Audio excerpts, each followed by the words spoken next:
안녕하세요. 저는 솔바람소리 문학회 사무국장을 맡고 있는 서운정입니다. 저는 솔바람소리 문학회 회장 김혜영입니다. 반갑습니다.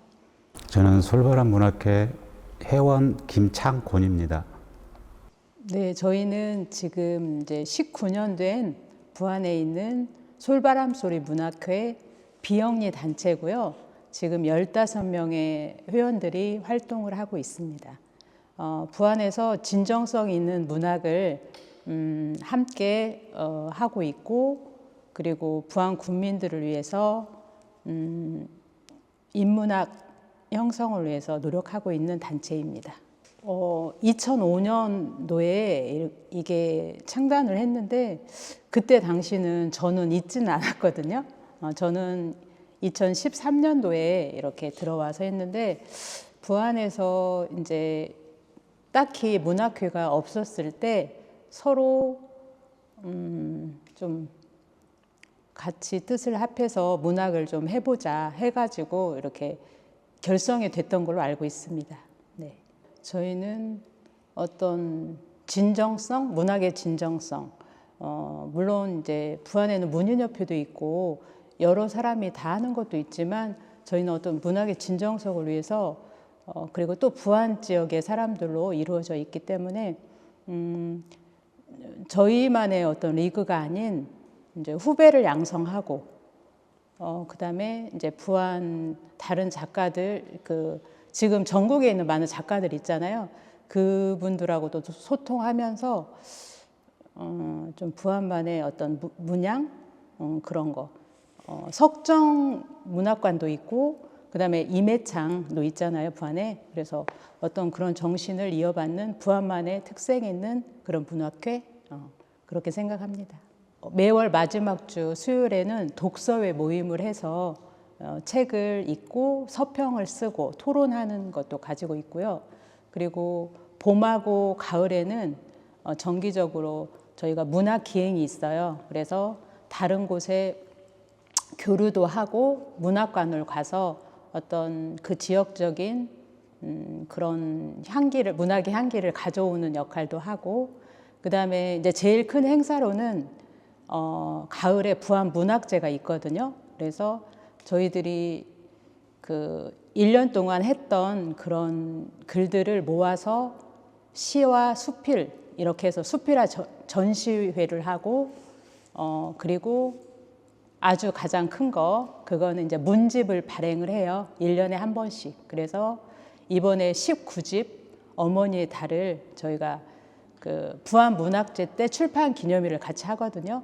그래서 그거를 이제 11월 9일 날 19집을 출판 기념했고, 그리고 여기에 그치는 게 아니라 그 부안 국민들에게 무료 배부하고, 전라북 도서관 있죠? 도서관 곳곳에 우편 발송, 그리고 전국에 있는 그 저희 지인들 작가들에게 우편 발송을 합니다. 네, 디카시는 이제 2018년도에 저희가 1회를 시작했고요. 그때는 이제 부안을 일단 홍보를 하자 하는 계기로 10대 포토존을 설정을 했어요. 그래서 여러분이 잘 아다시피 부안하면 계암사, 내소사, 그 다음에 뭐 이제 채석강 등등 해서 이제 솔섬, 거기 보면은 그러니까 10대 장소를 처음에는 결정해가지고 그거를 부안에 직접 와서 가족들이랑 와서 찍고, 이제 거기에 그 감흥을 5행 이내의 시로 쓰자 해가지고 이제 저희가 초창기에 2018년도 했거든요. 근데 그때 당시에는 좀 힘들었어요. 왜냐하면 그게 좀 잘 몰랐잖아요, 사람들이. 그리고 디카시? 일본말 아니야? 처음에 그런 말도 했었거든요. 근데 이제 저희가 하기 시작하니까 저희를 벤치마킹, 완주도 해갖고 익산 디카시 공모전도 지금 하고 있거든요.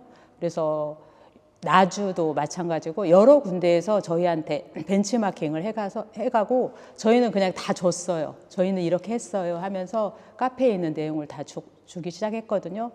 그래서 더 유명해졌고, 처음에는 디카시 상금이 적었거든요. 근데 저희가 이렇게 열심히 하다 보니까 이제 부안군 의회에서 그리고 군수님 도움이 받아서 1,500만 원 지금은 해가지고 했는데 다른 분들이 다 그렇게 말씀을 하세요. 어떻게 이렇게 작은 단체에서 이렇게 올해 7회가 됐는데 이렇게 작은 인원으로 어떻게 이런 사업을 할 수 있는지 그런 질문을 참 많이 하시는데 저희는 그냥 순간순간 이제 최선을 다하고 그리고 이제 저희 이익을 하는 게 아니라 다른 사람이 어떻게 하면 부안을 좀 알 수 있을까 이제 그런 생각을 하면서 하니까 서류 정말 작성하기는 정말 힘들긴 하지만 그래도 재미도 있었고 특히 이번에는 500편 정도가 왔어요. 그래서 아주 좋았는데 제가 조금 의미가 있는 거는 독일에서 왔어요. 독일에서 우편을 메일이 왔는데 저는 독일에서 보내는데 지금 독일은 시간이 안 지났어요 하면서 마감날이 9월 30일인데 10월 1일 날 이렇게 들어온 거예요. 독일은 아직 9월 30일이 지나지 않았으니까 좀 받아주시라고. 근데 그 내용이 전주에 사시는 분의 친정이 근데 변산 여기 해수욕장에 놀러 왔다가 그거를 응모를 했거든요. 그래서 그런 사연도 있고 그리고 또 어떻게 하면 솔바람소리 문학회에 가입할 수 있냐 이런 멘트도 많이 왔었거든요. 그래서 그런 거 들을 때마다 참 뿌듯했고 우리가 그래도 다른 사람들이 하기에 뭔가를 하고 있구나 그런 생각을 많이 했습니다. 등단자, 수필로 등단하신 분들 지금 한 6분 되시고요. 그리고 아르코 선정하기가 정말 하늘의 별따기인데 전북에서 2명이 됐는데 그게 다 저희 솔바람소리 문학회에서 이제 배출을 했고 그다음에 22년도에 신춘문예 전람회일 신춘문예로 등단을 하신 분도 계시고 그래서 그래도 그리고 이제 디카시 응모도 하잖아요. 디카시 응모전도 거의 대상, 금상은 많이 휩쓸고 있어요. 나주에서 대상, 그다음에 익산도 대상이 지금 2명이나 나왔고 그래서 아무래도 저희가 먼저 시작했기 때문에 이 흐름을 타고 있지 않는가 그런 생각도 하고 그리고 부럽기도 하고요. 이제 상을 타면 부럽잖아요. 저는 아직 상을 못 탔어요. 그래서 그런데 저희가 이렇게 같이 상을 한 명이 타면 되게 진심으로 축하해주고 마음속으로는 부럽고 그렇지만 있잖아요. 백조가 얼굴은 평온해 보이지만 뱃속으로 막 동동거리잖아요. 저희들은 그렇게 공부를 하고 있어요. 이렇게 편안해 보여도 그래? 네가 그랬어? 나도 열심히 할 거야 하면서 이렇게 동동거리면서 공부하고 저는 이제 공부를 할 때 필사를 참 많이 하거든요. 근데 필사가 참 도움이 많이 돼요. 그리고 이렇게 외워서 하는 것보다는 내가 정말 몸으로 체화되어서 하는 것이 진짜가 아닐까 그런 생각도 되고 근데 남자 회원들이 많이 없어요. 그랬는데 김창곤 선생님이 오셔가지고 이제 사진도 잘 찍으시고 해서 사진 플러스 이제 처음에 이제 디카시는 접근을 할 수 있잖아요. 그렇게 지금 그렇게 하고 있어서 그래서 오늘 초대를 한 것도 같이 한번 가보게요. 이렇게 말씀을 드렸더니 이렇게 흔쾌히 와주셔서 아무튼 감사하고. 네. 저 같은 경우에는 이제 일단 아직 시작한 지가 얼마 안 돼서 글이 많이 짧은 것을 많이 그래서 이제 디카시를 주로 하고 있는데 이제 원래는 이제 사진 쪽을 제가 하다 보니까 이제 시하고 같이 접목시켜서 하는 것도 좋겠다 싶어서 이제 좀 같이 시작하게 됐습니다. 그리고 디카시는 제목이 아주 중요하잖아요. 그래서 처음에 제목 짓는 것부터 이렇게 접근을 하시려고 하시는 분도 많거든요. 제목이 50%라고 생각을 해요. 디카시는. 그러니까 앞으로 더 연구하세요.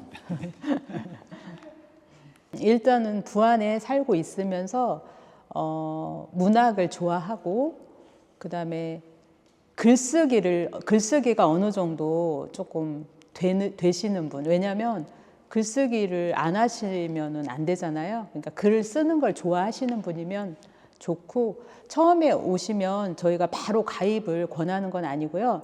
일단 읍사무소 문해창작반에서 수업도 받고 어느 정도 글도 좀 쓰다가 저희 회원 추천인 두 명이 있으면은 누구나 가입할 수 있습니다. 저는 전호영 선생님을 되게 꼽고 싶은데요. 전호영 선생님이 처음에 아무것도 잘 몰랐을 때 사무국장을 하셨어요. 초창기. 그래가지고 원래 글은 어느 정도는 쓰셨는데 지금보다 이제 깊이라고는, 왜냐하면 책이 제가 창간호를 어렵게 구했어요. 창간호 되게 오래된 책이잖아요. 창간호에 있는 걸 읽어봤는데 지금하고는 다르죠. 깊이를 느끼잖아요, 저희가. 그래서 그게 이제 진짜 해가 가고 하고 하면 지금 이제 올해 뭐 기억의 공면 뭐 이런 책을 수필을 읽었을 때는 정말 다른 사람이 쓴 거하고는 정말 다르구나. 정말 그런 걸 느꼈거든요. 그리고 아르코 거기에도 선정이 되셨고 지금 교육청에서 영재 교육도 하시고 진짜 그런 타이틀이 부족하지 않을 만큼 저는 그렇게 꼽고 싶습니다. 네.